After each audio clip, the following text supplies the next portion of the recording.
Hi, I'm Charles, and this is my SirBookSage booktube channel. And today I am going to be reviewing Bitter Night, the first book in the Horngate Witches urban fantasy series by Diana Pharaoh Francis. Bitter Night follows this character, Max. She is the Shadowblade Prime for this witch, Giselle. And in this urban fantasy setting, you have witches, and they have their sort of territorial covens. So a powerful witch will come along, and other less powerful witches will kind of gravitate to her or him, and they'll establish a coven. And sometimes they'll even bring their human sides of their families with them. But the main witch will establish these Sunspear warriors and these Shadowblades. They're humans that she transforms into sort of almost supernatural people. They're faster, stronger, heal very fast, all of that kind of stuff. But she binds them to her with magic and spells and everything. And the Sunspears protect her and the coven during the daytime, because the nighttime is harmful and ultimately deadly to them. And the Shadowblades protect her and the coven at night, because the sun is harmful and ultimately deadly to them. And Max is the Prime Shadowblade, and the Prime is the basically commander of the team. There's a Sunspear Prime as well. And the book opens up with Max traveling on her way back to her witch's named Giselle, to Giselle's territory. And she's passing through the territory of this other witch, Solange. And she's stopping to investigate some sort of supernatural event that shouldn't be happening. And she kind of has to get in, try to see what's going on, and then get out without being seen, because if she's spotted in the other witch's territory, it could kind of kick off a territorial war between these two covens. So naturally, of course, she is spotted, and she's spotted by this character named Alexander, who is the Shadowblade Prime for Solange. And needless to say, that does kick off a conflict that comes to a head at this conclave, I think it is, where it's sort of this gathering of all these witches, and then there's guardians and all this other stuff. And a challenge is made at the conclave, Solange challenging Giselle. And basically, Giselle wins that challenge, and as a reward, Alexander, the Solange's Shadowspear Prime, is surrendered to Giselle. And the book rotates POV-wise between Max's chapters and Alexander's chapters. And Max is a really interesting character. I like her a lot. She's very headstrong. She pushes the boundaries because she has no desire to be what she is. She was turned, kind of basically tricked into becoming one.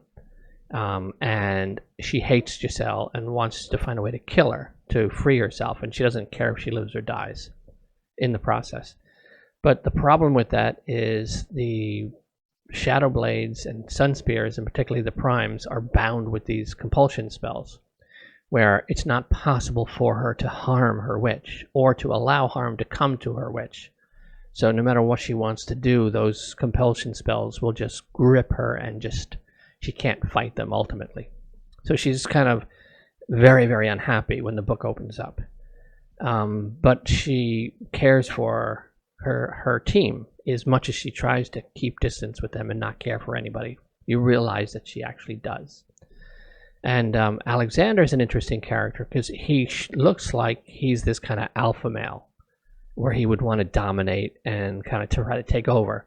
But he's the opposite of that. Max kind of intrigues him and scares him and turns him on in a way, because there's immediate sexual tension between the two of them. And Giselle's whole coven is a very different world than Solange's. Solange ruled through fear, and there was no real camaraderie or love or anything between anybody in her coven.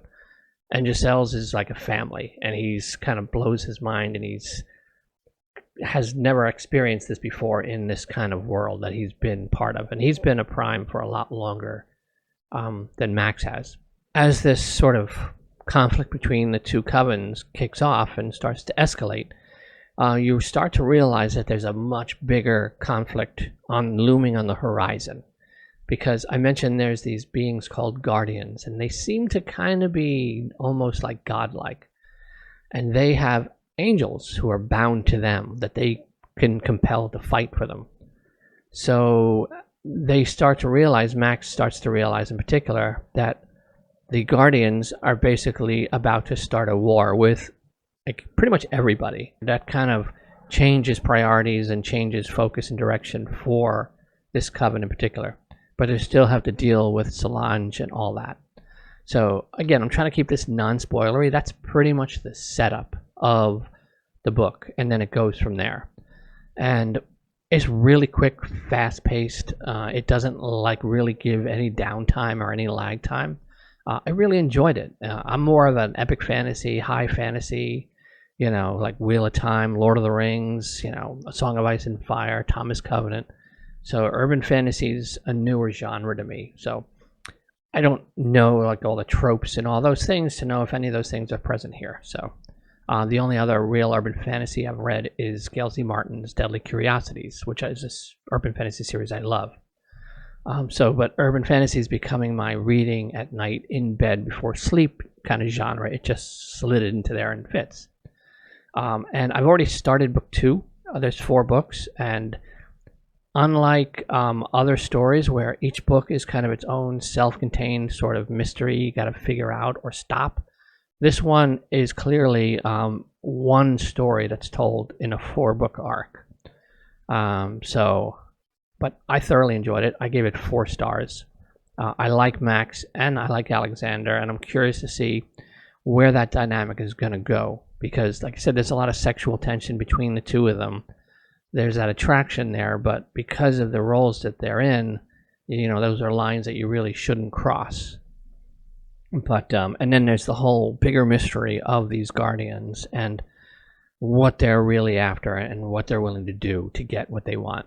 And of course, Max's own personal journey in trying to figure out how does she break this control that her own witch has over her so she can escape this life.